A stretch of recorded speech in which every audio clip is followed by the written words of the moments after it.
everyone, it's Cathy Zielske. Welcome back to my channel and the craft / dining room. Today we're going to take a little stamp, or maybe two, and repeat them. Repeat stamping is such a great way to take stamps that you have, create patterns that did not exist before, and emerge with some really cute card projects with just one or two little stamps. I'm going to use my Misty tool today, which is going to help get everything lined up, and I'm going to bust out my Gina K Designs Wreath Builder. Stick around for my repeat stamping card projects coming up next. Here's a look at the two cards I'll be creating today, and this is all about repeat stamping. Repeat stamping is such a great way to use any little stamp that you have in a new and unique way. Every time you do it, you're going to create something that is totally different. So let's take a look at the stamps I'm using today.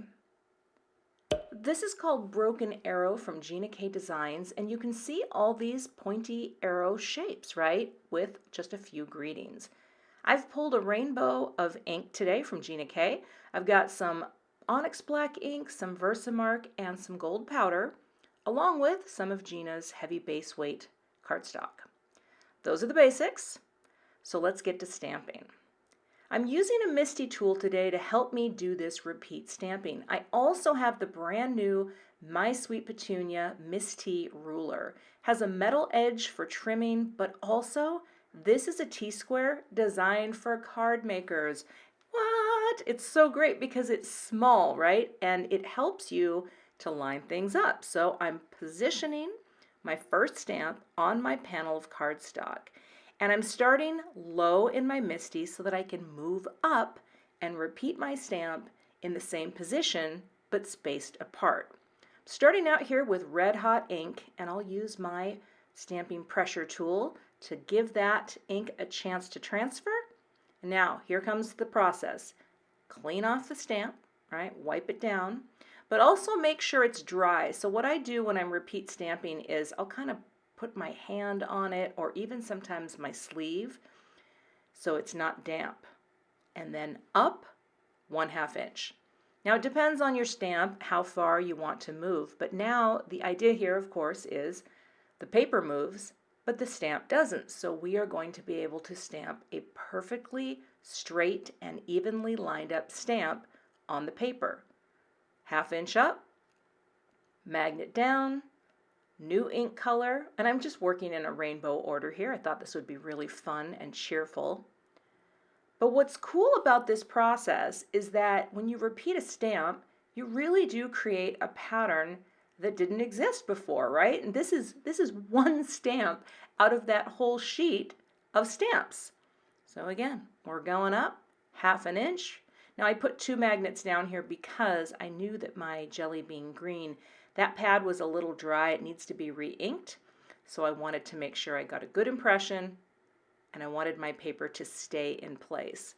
But this is an example of why the Misty tool is such a fun and creative tool to have. By the way, I'm working on an older Misty tool because I accidentally broke my new Misty. Well, it's not new, but let's just say I had a little accident in the craft / dining room. You don't need to know any more than that, but I've got a new one on order because I prefer the rounded edges.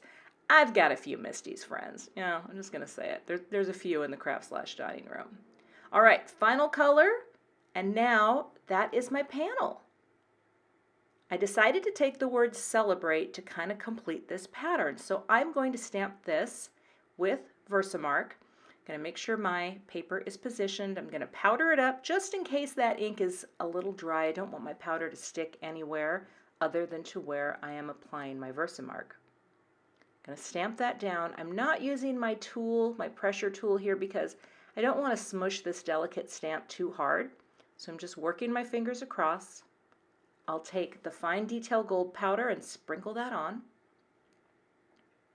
Get a nice coating, tap off the excess, and then I'll take my angled shader brush just to wipe away any powder that's stuck before I heat emboss, and then I will melt the powder with my heat tool.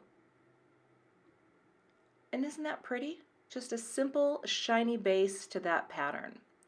Now I'm going to trim this panel down. I thought that I wanted it to be 3 3/4 by 5, but as soon as I cut it and looked at it, I thought, I think I want it to be a little smaller. So 3.5 wide by 4 3/4 tall. But what I did was I took a little off each side just to get it right about to the crop that I wanted.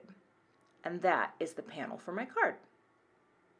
I thought it would be fun to splatter on a little bit of gold metallic paint. So I just wet my brush and I wet the little cake of color, mushed this around, made sure it was splattering. I love this whole splatter gold on, and here's the thing, it looks like it's just dark and it doesn't look good at all. But once this dries, it does dry with this gold shimmer, and it's really subtle, but it's also very pretty. I just felt like adding something to this clean design. I'll let that dry, prep my card base. This will be a top folding US A2 card, so it will fold down to be 4 1/4 inches wide by 5.5 inches tall. I wanted to have a gold matte layer behind this panel. I just thought that would be so cute, so I trimmed down a piece of gold cardstock just to be a little bit bigger.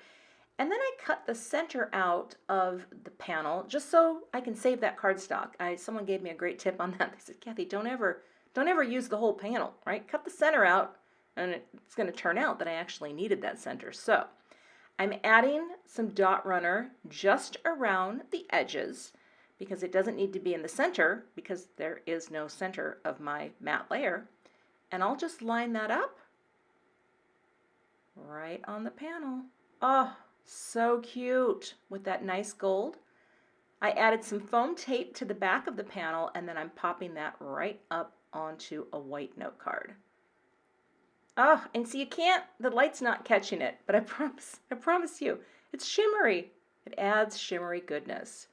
Now I wanted to show you this tip for my embellishment wand. I had a black one, I replaced it with a white one because the white one is not going to leave black marks. I don't know if this has happened to you if you're using this wand, but occasionally what will happen is you will get little black marks, and I got tired of it, and someone said, Kathy, you can replace the tip with a white one.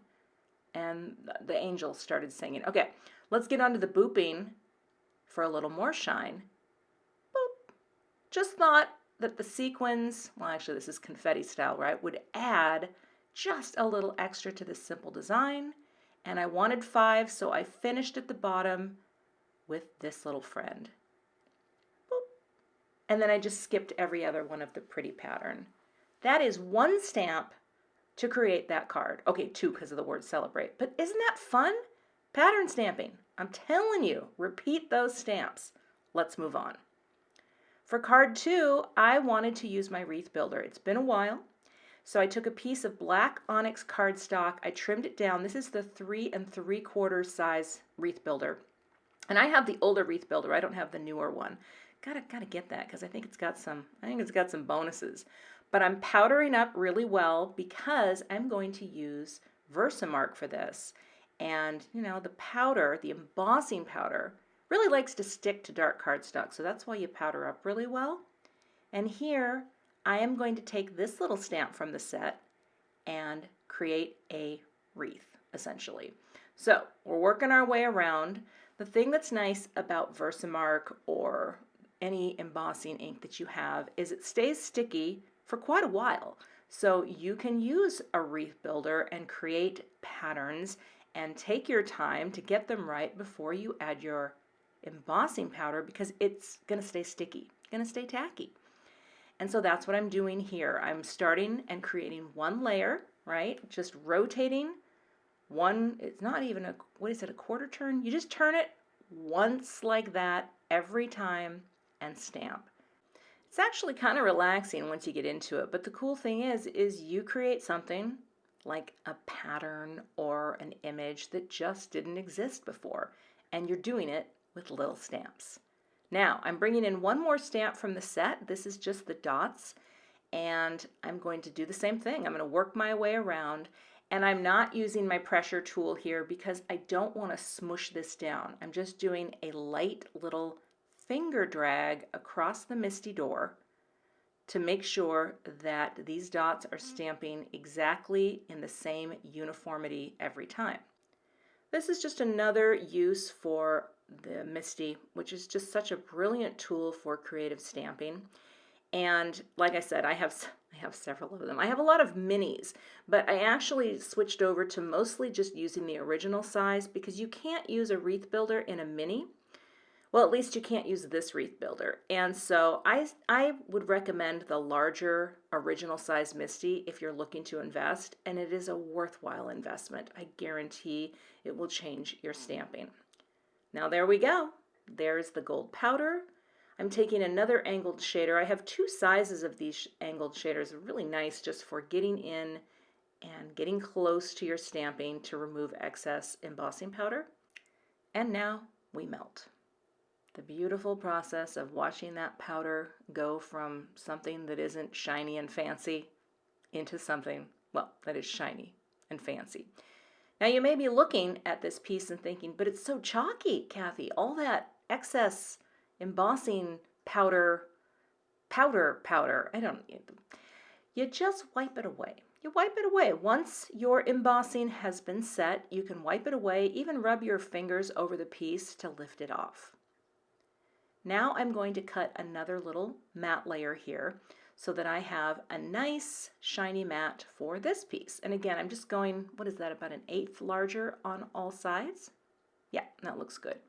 Now I'm going to take some circle dies. Now Gina still sells these dies. They are now in a silver metal. These are an older set.